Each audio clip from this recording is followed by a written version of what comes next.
नमस्कार दोस्तों। एक नई लर्निंग के साथ हाजिर हूं और आज की लर्निंग में हम लोग जानने की कोशिश करेंगे एक फैशन दुनिया के बड़ी कंपनी मोंट कार्लो जो रेडीमेड्स आइटम गारमेंट्स आइटम और उस पे डील करती है। बड़ी अच्छी खासी ब्रांड है और अच्छी खासी उन्होंने मार्केट को भी कैप्चर करके रखा है।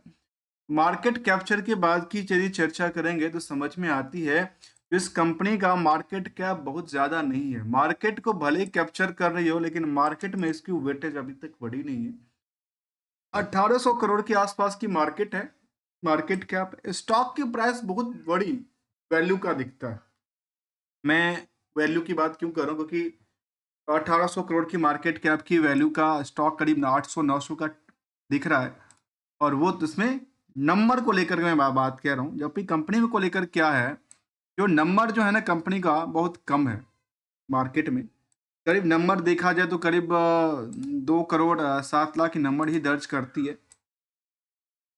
इसके अलावा यदि हम उनके उस पहलू को जरा देखेंगे जहाँ पे कहती है इसको लेकर के, जो बुक वैल्यू है कितने का, करीब 362 के आसपास की बात करती है। इसके अलावा देखा जाए तो वो कहती है कि करीब जो करंट प्राइस है वो 872 है। इंटरेंसिक वैल्यू 562 के आसपास की है। इन दोनों में जो है वो करीब गैपिंग है, अच्छा खासा गैपिंग है। करंट मार्केट में हायर टू हायर की बात में 929 तक गया था, लोअर साइड 500 के आसपास 561 के आसपास स्ट्रॉन्ग सपोर्ट की बात कहती है। इंडस्ट्रियल के पीक अकॉर्डिंग यहाँ आज भी निवेशकों का इंटरेस्ट काफी बुल है। अर्निंग पर शेयर भी करीब 26 रुपये पर शेयर कमाती है और नंबर ऑफ शेयर कितने 2 करोड़ 7 लाख की बात कहती है, जिसकी वजह से मार्केट कैप करीब 1800 करोड़ की दर्ज कर। आरओई आरओसी की आंकड़ा बहुत ज्यादा परसेंटेज की बात नहीं कहती है, लेकिन प्रमोटर की होल्डिंग की बात करें वो 73% से ज्यादा होल्ड करती है। इस कंपनी में कोई प्लेज नहीं था, डिविडेंड की अच्छी खासी ट्रैक रिकॉर्ड मेंटेन करती है और डेट्स को लेकर भी थोड़ा सा बड़ा डेट्स है, लेकिन करंट रेशियो के नंबर भी कम करती है। इसको लेकर के क्या जानने की कोशिश करेंगे। इतना तो डेटा हम सब जानते हैं और हम सभी जानने की कोशिश अब अक्सर स्किनर ही हमें बता देता है। कुछ अलग डेटा की हम बात करते हैं यहाँ पे इस डेटा को लेकर के, जिसका नाम है, हमने लिया है नेट इनकम मार्जिन, डेटर्स उधार किलो का रिस्क। जो कंपनी भले इतनी बड़ी कारोबार करती है, कारोबार क्यों करती है, दो ही चीज को लेकर के, यदि तो वो या तो प्रोडक्टिविटी प्रोवाइड करती है या सर्विस देती है। इससे कितने आते हैं फायदे, कितने नुकसान और कितने मार्केट में पड़े हैं उधार, इसको लेकर के देखते हैं और समझने की कोशिश करते हैं आखिर इसमें रिस्क पिक्चर कितना है, आउटपुट क्या निकल के आती है, डिमांड का सिचुएशन क्या कहती है और मार्केट में डिमांड कैसा बनता नजर आया है।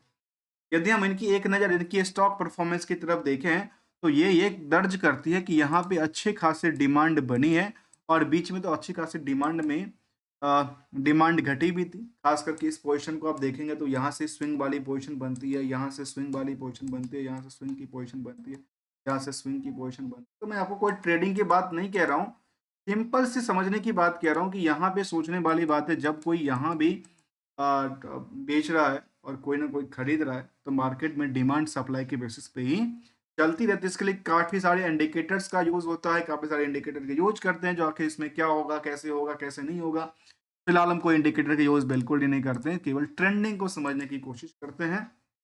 और वो ये दर्ज करती है तो इनकी फाइनेंशियल पोजीशन कैसा रहा, आगे चल करके क्या बेटर क्रिएट कर पाएगी, फ्यूचरिस्टिक्स प्लान है या ऐसा तो नहीं कि टेम्पररी में केवल स्टॉक चल गई, मार्केट कुछ और अलग दिशा में, कंपनी का कारोबार कुछ अलग दिशा में और आपस में कोई तालमेल बैठता ही नहीं है। वहाँ पे मार्केट ऑपरेटर चला रहा है और कंपनी खुद चला रही है। यहाँ पे देखा गया कि मोंट Carlo fashion is engaging in the manufacturing of the designer, जो कि वुडन की बात करते हैं, कॉटन रेडीमेड्स की बात करते हैं, appearance in the trading and the readymades, appearance in the other product in the under the brands. मोंट Carlo की ब्रांड्स हैं इनके पास, इसके अलावा इनके पास सुपर ब्रांड्स के नाम से भी रिकॉग्नाइज किया जाता नजर आता है। फाइनेंशियल पोजीशन को देखेंगे तो ये समझ में आनी चाहिए क्या कंपनी अपनी कारोबार से लगातार बेटर कर रही है, तो कहते हैं यहाँ पे बेटर तो करिया किया नहीं जी, ये कैसे हुआ।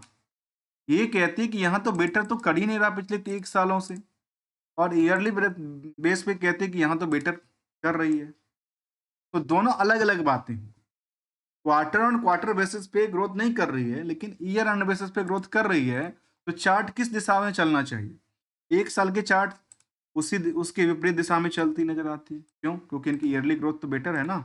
पिछले 5 सालों का ग्रोथ भी इसी आंकड़ा से चलता है। यहाँ पे एक स्ट्रॉन्ग सपोर्ट लिया था और सपोर्ट के बाद इनको नई रेजिस्टेंस क्रिएट करने में मदद मिल गई। ये जब कोई न्यू रेजिस्टेंस क्रिएट होने वाली सिचुएशन होती है ना, मार्केट को एक ट्रस्ट बिल्डअप होता है कि यार यहाँ से ना आगे और चल पाएगा और आगे और चल पाएगा और आगे और चल पाएगा, क्योंकि वहां पे मार्केट में काफी ज्यादा बुलिश लोग आ जाते हैं इसको लेने, डिमांड को लेकर, वहां पे डिमांड बढ़ जाती है। यदि उनकी फाइनेंशियल नंबर गेम के समझें तो कंपनी का नंबर ये कहती है करीब करीब 219 करोड़ तक टर्नओवर क्रिएट करती है, जबकि इससे पहले भी कंपनी ने 500 करोड़ तक की टर्नओवर क्रिएट कर चुकी है। कंपनी ऑलमोस्ट जो कई बार नुकसान दर्ज करती है, कई बार प्रॉफिट बुक करती है, इनकी सेंटिमेंट बिल्कुल समझ नहीं आती आखिर कहना क्या चाहता है, अपने बिजनेस के मॉडल कहाँ ले जाना चाहते हैं। एक बार प्रॉफिट बुक करती है, एक बार लॉस बुक करती है। Other source of income near about उतना ही आसपास रहता है। ऑपरेटिंग प्रॉफिट मार्जिन से ही ऐसा उन्होंने दर्ज करती नजर आती है। ईयरली ग्रोथ में हमने देखा कि कंपनी के पास बेटर ग्रोथ है पिछले ऑल हिस्टोरिकल डेटा फ्रेम से कंपेयर 2023 को आंकड़ा को छोड़ दें तो। बाकी चीजों को लेकर देखें तो कंपनी के पास जो प्रॉफिटेबिलिटी का आंकड़ा है वो काफी ज्यादा नहीं था, क्योंकि 133 करोड़, 114 करोड़, 66 करोड़, 63 करोड़ के आसपास आंकड़ा था, 59 करोड़, 60 करोड़, 68 करोड़। यहाँ पे केवल 54 करोड़ बुक करती है। क्यों? क्योंकि इनका ऑपरेटिंग प्रॉफिट मार्जिन यहाँ पे एक लंबी गिरावट दर्ज कर, और जो इंटरेस्ट की बर्डन है वो धीरे धीरे बढ़ती जा रही है, सता रही है इनको इंटरेस्ट की बर्डन। तो इसको लेकर के हमने यदि सिंपल फॉर्मूला बेसिस पे समझने की कोशिश किया होता तो नेट प्रॉफिट मार्जिन समझता, लेकिन हमने क्या किया, इसको समझने की पर्पस समझने को क्या किया, हमने नेट इनकम मार्जिन समझने की कोशिश किया। तो समझ में आया ओवरऑल बिजनेस जो कंपनी का है उसमें अदर सोर्स ऑफ इनकम को भी इंक्लूड कर दिया जाए तो 5% ही पैसा कमा पाती है। इतना 5% पैसा नेट कमा पाती है। रेस्ट कमाने की बात तो कुछ है, लेकिन एक्चुअल प्रॉफिट कितने कमाती है तो वो दर्ज करते हैं हमारे पास नेट इनकम मार्जिन।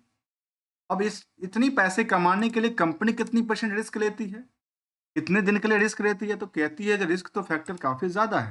क्यों ज्यादा है? क्योंकि रिस्क इनका 5 महीने की रिस्क की बात कहती है।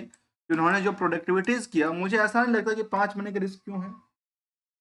यदि आप किसी इसकी यदि ब्रांड शॉप में जाते हैं तो क्या आपको पैसे के लिए कहता है कि आप 5 महीने में पैसे दो? क्या आप शायद अपनी प्रोडक्टिविटीज को यूज कर लो, आप यूज करने के बाद ट्रायल करने के बाद देना। ट्रायल करने के बाद तो चलता है, क्योंकि आप यूज करने के बाद अब देता है क्या कोई? मुझे ऐसा दिखता तो नहीं है। यदि ऐसा होता होता तो शायद फिर यहाँ पे डेटाबेस तो ऐसे ही कहता है 170 इतने पैसे आते हैं जी। भी कैसे आते हैं, किस भाव से आते हैं मुझे नहीं पता, लेकिन इसको यदि रिस्क से जानेंगे तो समझना जरूरी है कि आखिर इसमें यदि बैंक में एफडी भी कंपनी करती उसने पैसे को तो 7-8% देता। यहाँ पे कंपनी कहती है कि हमारे पास क्या है, इसको लेकर के 670 करोड़ की कर्ज है, और कर्ज लेके कंपनी ने किया क्या, अपनी प्रोडक्टिविटीज पे यूज किया है। प्रोडक्टिविटीज में कहाँ यूज किया? तो कहते हैं इनके पास कैश पड़े हैं, कहते हैं कैश तो बिल्कुल ही नहीं है जी। जो है हमारे पास इन्वेंट्रीज हैं और रेस्ट पार्ट हमारे पास रिसीवर्स पड़े हुए हैं।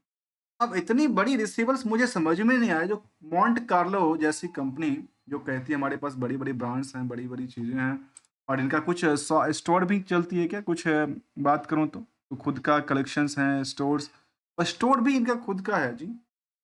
अलग अलग सिटी में सर स्टोर भी होगा। यदि मैं न्यूस्ट किसी सिटी में सर्च करूं जैसे मैं अभी आज सर्च करता हूं कहाँ की कहाँ पे सर्च करूं, गुजरात की सर्च करूं तो गुजरात में इनके पास अहमदाबाद में भी काफ़ी सारे सिटीज़ में आउटलुक की बात कहती है, इनके पास काफ़ी सारे हैं एक्सक्लूसिव ब्रांड्स, आउटलुक की बात कहती है।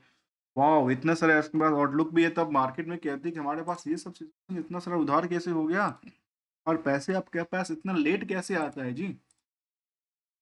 चलिए अब आता है तो हम क्या करें, कंपनी का आता है। अब फिलहाल यहाँ पे आप समझने की कोशिश कर तो हमारे सामने समझ में आई जो 5% नेट इनकम मार्जिन क्रिएट करने के लिए कंपनी 36% की उधार भी रखती है।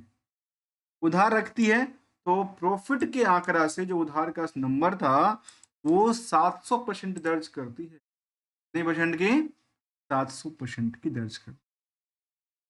और इतना ही नहीं, यदि हम कुछ हिस्टोरिकल डेटा फ्रेम को समझें तो सेल्स को लेकर कहती हम तो बेटर कर रहे थे, प्रॉफिट हमारी डिक्लाइन कर रही थी, स्टॉक प्राइस में तो कई बार अप डाउन एवरेज का माहौल बना हुआ नजर आया है।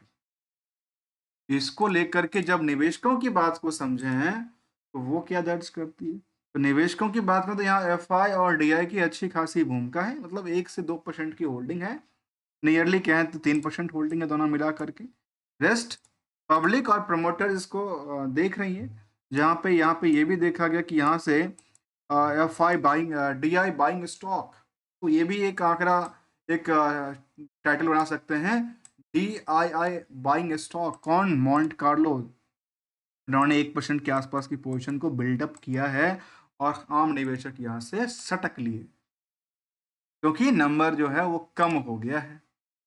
और आखिर में स्टॉक में नई रैली बनती हुई नजर आती है और लगातार ब्रेकआउट करती हुई नजर आ रही है, जबकि पीयर्स में वेलस्पून लिविंग, रेमंड्स, गारवेस्टेक्स और जिंदल वर्ल्डवाइड जैसे कंपनी भी शामिल है। वहां पे मॉन्ट कार्लो का भी काम जो है कंपेरिजन टू द बाकी कंपनियों के एवरेज से निवेशकों का इंटरेस्ट ठीक ठाक बनी हुई नजर आती है।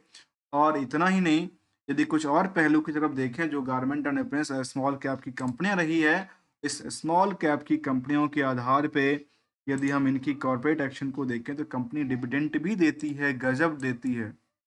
कितने का? 20 रुपये का डिविडेंड देती है। और इसका स्टॉक की प्राइस कितना था? 800 का, तो ऑलमोस्ट 2-2.5% तो उन्होंने डिविडेंड भी देती है, आज से नहीं, पुराना डेटा बेसिस पे देती है। तो इसको एक तरह से कह सकते हैं आज भी इसकी वैल्यूएशंस में लगातार बेटर कर सकने की ताकत है।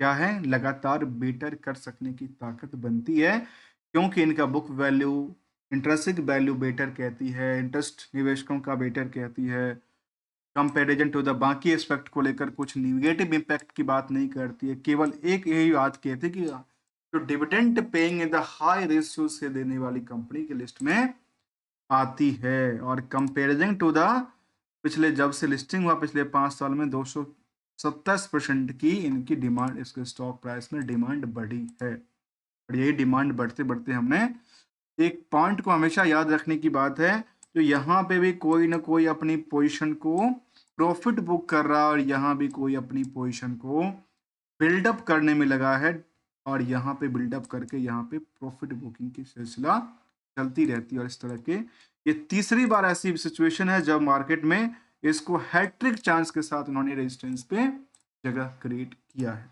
मिलेंगे कुछ नई स्टडी के साथ, विदाउट किसी रिकमेंडेशन और एडवाइजरी को लेकर के, only as a learning point of view से लेके आते हैं। मिलेंगे कुछ, तब तक के लिए thanks for the joining us दोस्तों।